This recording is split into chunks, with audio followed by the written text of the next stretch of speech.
I want to say to you as I move to my conclusion, as we talk about where do we go from here, we must honestly face the fact that the movement must address itself to the question of restructuring the whole of American society.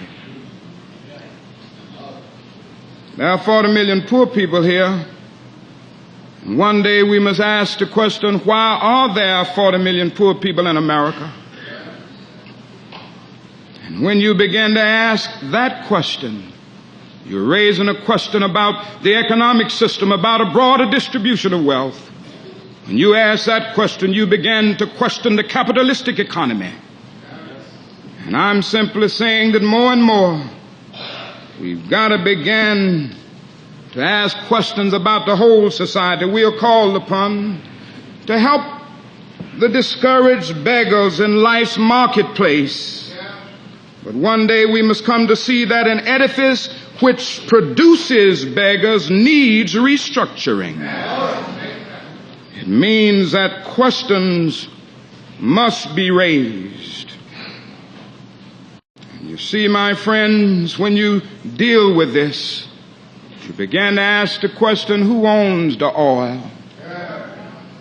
You begin to ask the question, who owns the iron ore? You begin to ask the question, why is it that people have to pay water bills in a world that's 2/3 water? These are words that must be said. Now, don't think you have me in a bind today. I'm not talking about communism. What I'm talking about is far beyond communism. My inspiration didn't come from Karl Marx. My inspiration didn't come from Engels. My inspiration didn't come from Trotsky. My inspiration didn't come from Lenin. Yes, I read Communist Manifesto and Das Kapital a long time ago. And I saw that maybe Marx didn't follow Hegel enough. He took his dialectics, but he left out his idealism and his spiritualism, and he went over to a German philosopher by the name of Feuerbach and took his materialism and made it into a system that he called dialectical materialism. I have to reject that. What I'm saying to you this morning, communism forgets that life is individual. Capitalism forgets that life is social. The kingdom of brotherhood is found neither in the thesis of communism nor the antithesis of capitalism, but in a higher synthesis.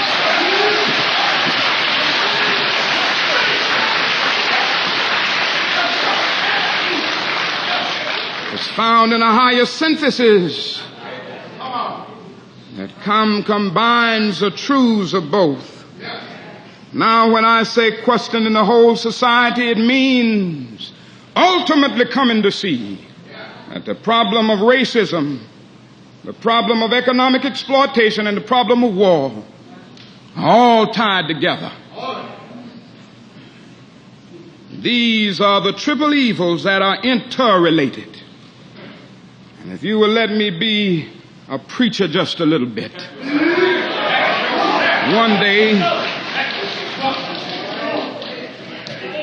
One night a juror came to Jesus, and he wanted to know what he could do to be saved. Jesus didn't get bogged down on the kind of isolated approach of what you shouldn't do. Jesus didn't say, now, Nicodemus, you must stop lying. He didn't say, Nicodemus, now you must not commit adultery. He didn't say, now, Nicodemus, you must stop cheating if you're doing that. He didn't say, Nicodemus, you must stop drinking liquor if you're doing that excessively.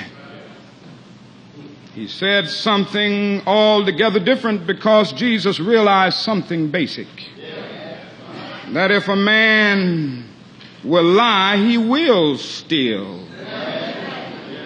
And if a man will steal, he will kill. So instead of just getting bogged down on one thing, Jesus looked at him and said, Nicodemus, you must be born again.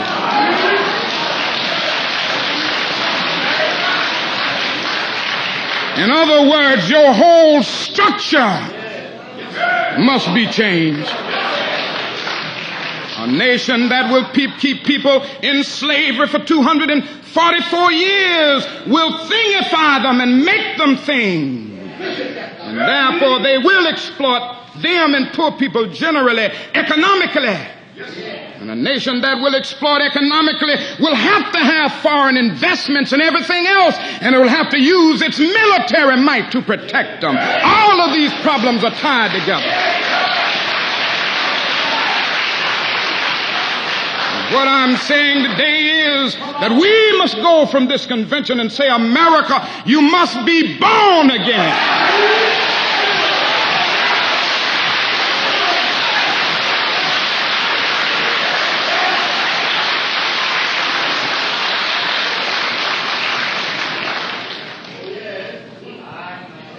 So I conclude by saying today that we have a task, and let us go out with a divine dissatisfaction.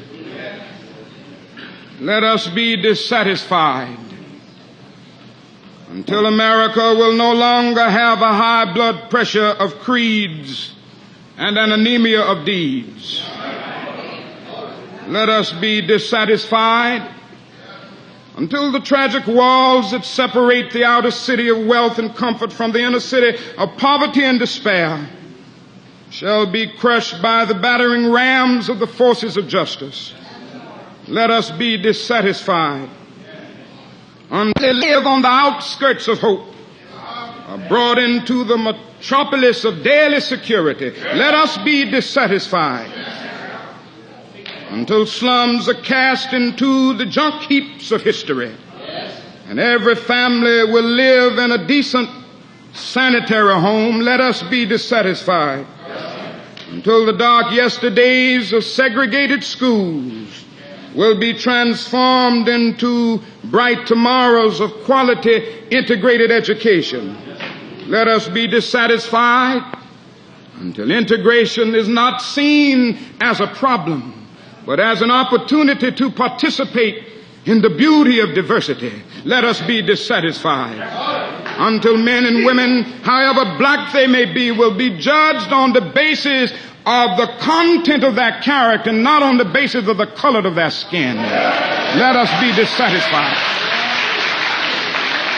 Let us be dissatisfied until every state capital be housed by a governor who will do justly, who will love mercy, and who will walk humbly with his God. Let us be dissatisfied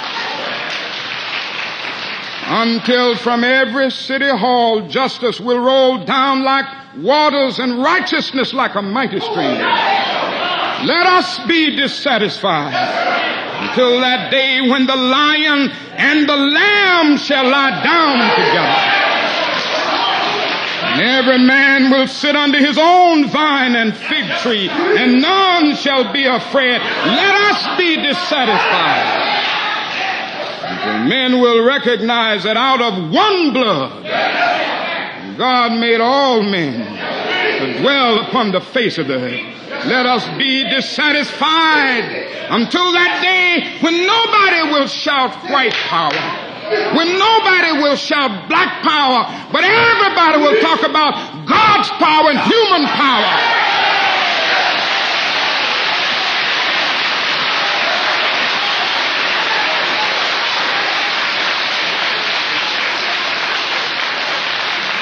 And I must confess, my friends, that the road ahead will not always be smooth. There will still be rocket paces of frustration and meandering points of bewilderment. There will be inevitable setbacks here and there. There will be those moments when the buoyancy of hope will be transformed into the fatigue of despair. Our dreams will sometime be shattered and our ethereal hopes blasted. we may again with tear-drenched eyes have to stand before the bier of some courageous civil rights worker whose life will be snuffed out by the dastardly acts of bloodthirsty mobs. But difficult and painful as it is, we must walk on in the days ahead with an audacious faith in the future. And as we continue our charted course, we may gain consolation from the words so nobly left by that great black Bart, who was also a great freedom fighter of yesterday, James Weldon Johnson. Stony the road we trod, bitter the chastening rod felt in the days when hope unborn had died. Yet with a steady beat have not our weary feet come to the place for which our fathers sighed. We have come over the way that with tears has been watered. We have come treading our path through the blood of the slaughtered, out from the gloomy past, till now we stand at last, where the bright gleam of our bright star is cast. Let this affirmation be our ringing cry. It will give us the courage to face the uncertainties of the future. It will give our tired feet new strength as we continue our forward stride toward the city of freedom. When our days become dreary with low hovering clouds of despair, when our nights become darker than 1,000 midnights, let us remember that there is a creative force in this universe working to pull down the gigantic mountains of evil, a power that is able to make a way out of no way and transform dark yesterdays into bright tomorrows. Let us realize that the arc of the moral universe is long, but it bends toward justice.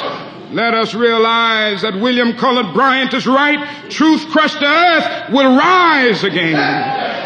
Let us go out realizing that the Bible is right. Be not deceived.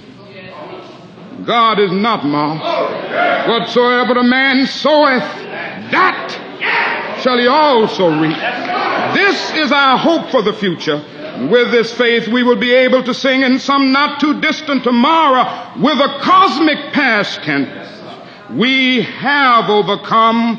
We have overcome. Deep in my heart, I did believe we would overcome.